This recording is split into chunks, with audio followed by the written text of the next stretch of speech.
Hello world, this is my latest project. It's called the Breadboard Wi-Fi clock, or else I call it the Breadboard Internet Clock. So what this consists of is a Wi-Fi based module, which is called the Wemos D1 Mini. Let's take a closer look.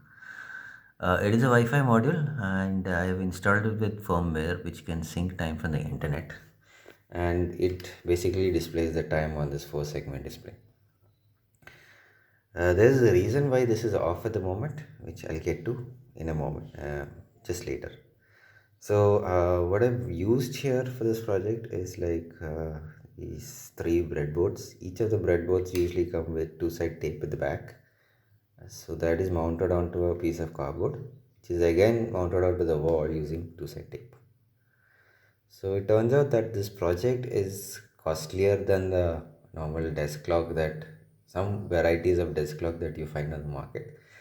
The whole idea of doing this project is to, capture the spirit of creating, capture the spirit of IoT, because your projects, this looks messy because of all these wires and all, but most of the IoT projects that you do will turn out to be as messy as this. So I hope this captures the spirits of any IoT project that you might be, inspired to do in the future. So I'm just going to turn this on and I'll show you what's going to happen. As you can see in this video, the display lights are kind of flickering, but when you're seeing it through the naked eye directly, it seems that they are on. So that's a bit about the working principle behind this 4 segment display. All right. So there are like various ways you can actually do this project. I've just used a Wi-Fi chip called the Wemos D1 Mini. It has like there are it is using currently about 11 GPIO pins, and when you get this on the market, it's usually unsoldered. I mean, the headers that you see here are usually unsoldered, so you have to do a bit of soldering to be finally able to mount it on a breadboard like this.